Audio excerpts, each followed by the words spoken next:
Hare Krishna, Namaste, Chapter 7, entitled as Jnana Vijnana Yoga. Sloka 7. mattaḥ parataраṁ nānyat kiñcid asti dhanañ-jaya mayi sarvam idaṁ protaṁ sūtre maṇi-gaṇā iva. And another point is we saw Krishna as a creator and destroyer. But is he a maintainer?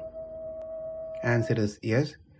With this example, the thread does not provide maintenance for the beads.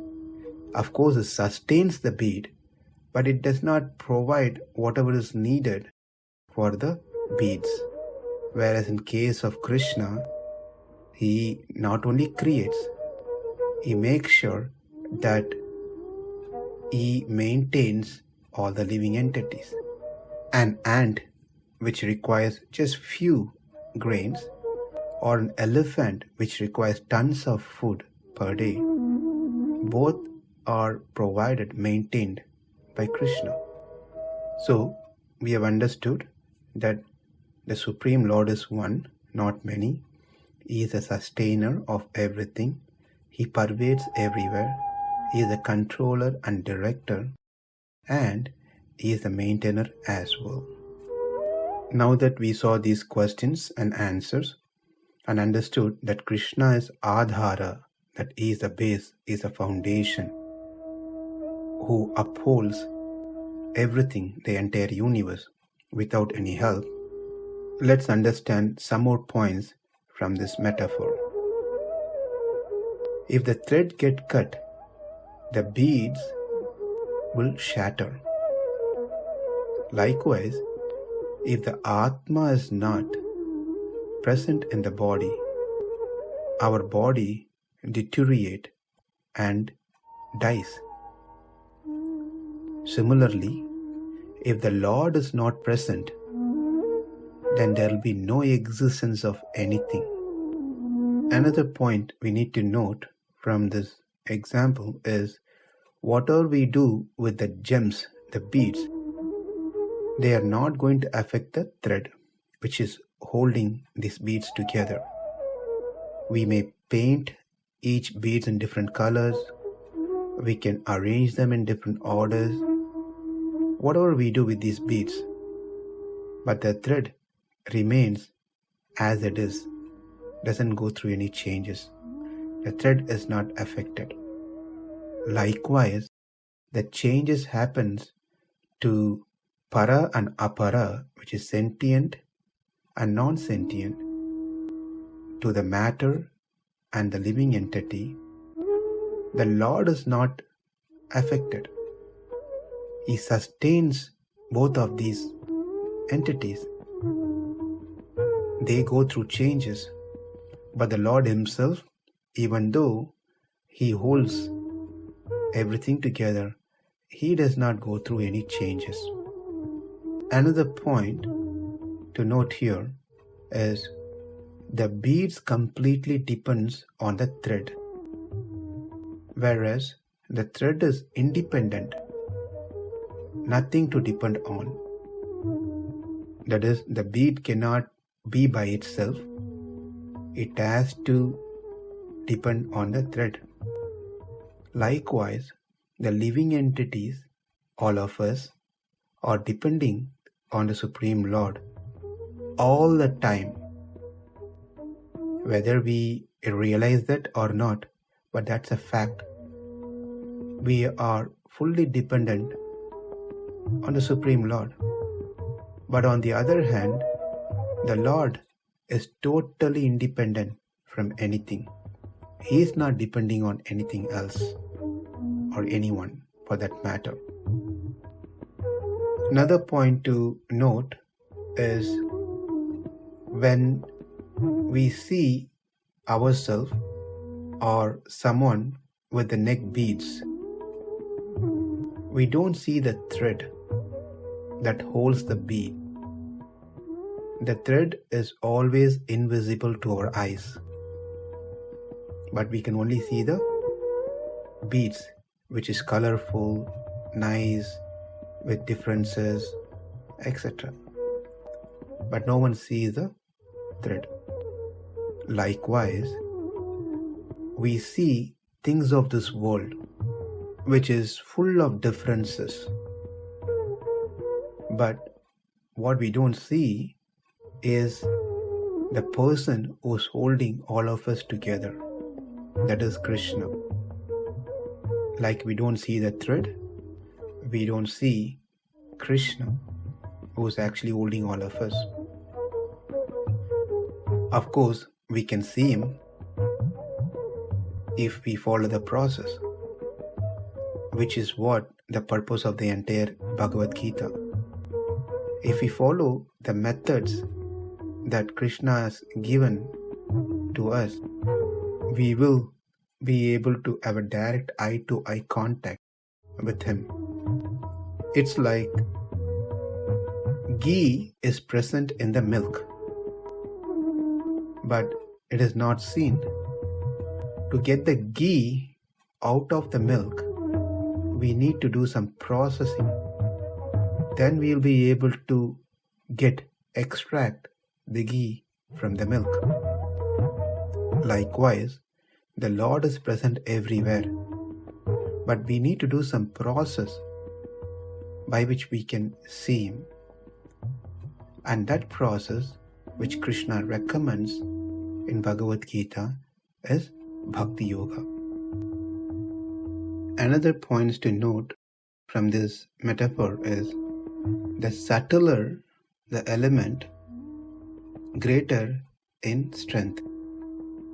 That is, we see the beads are in different sizes: small, big, heavy, light. But then the thread, which is subtler, is what is holding these different sizes of beads.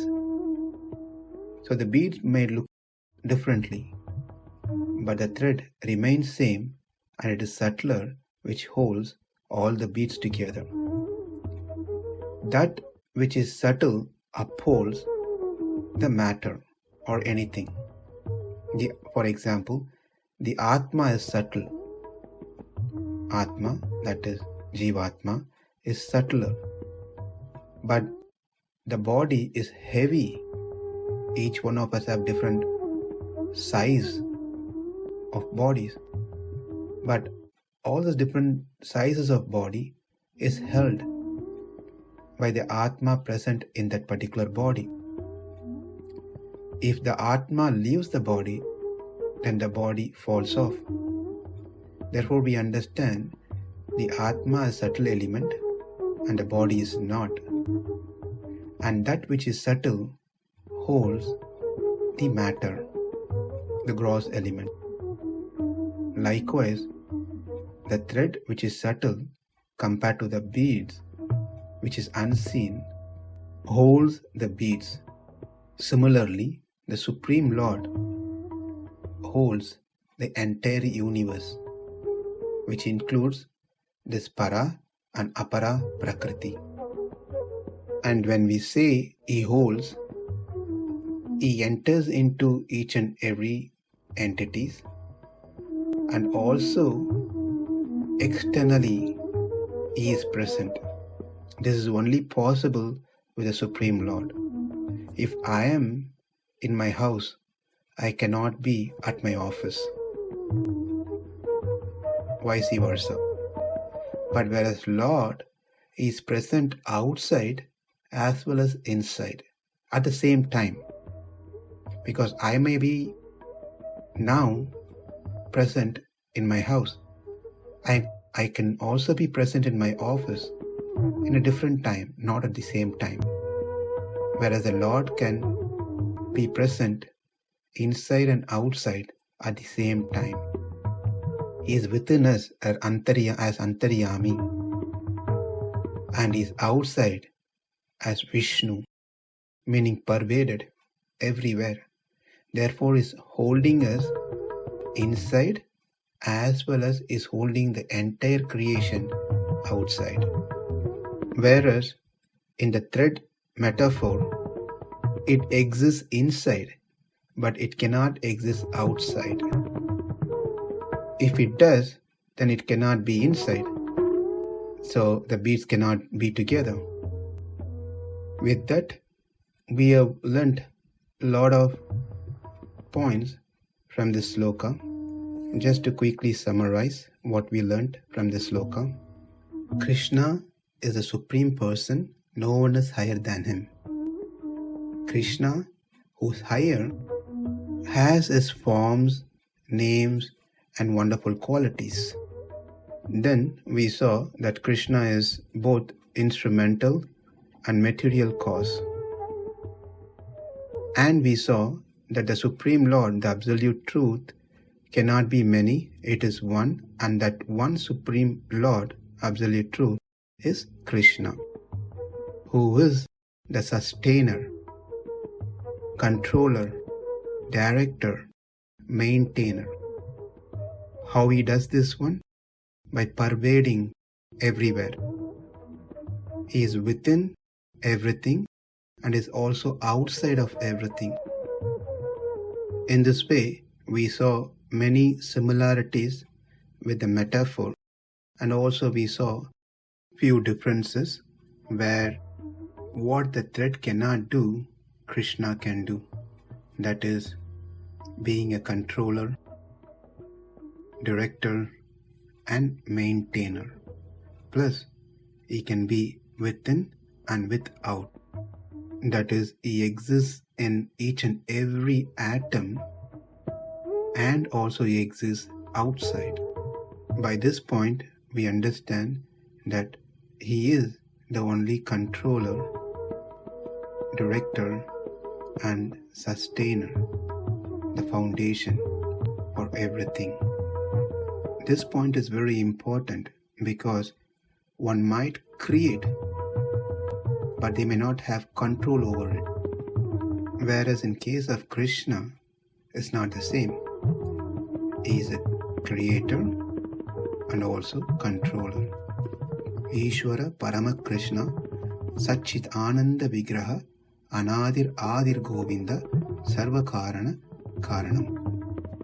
It is said in the Brahma Samhita that Ishvara is Parama Krishna. Krishna is the supreme Ishvara, and he is the cause of all causes.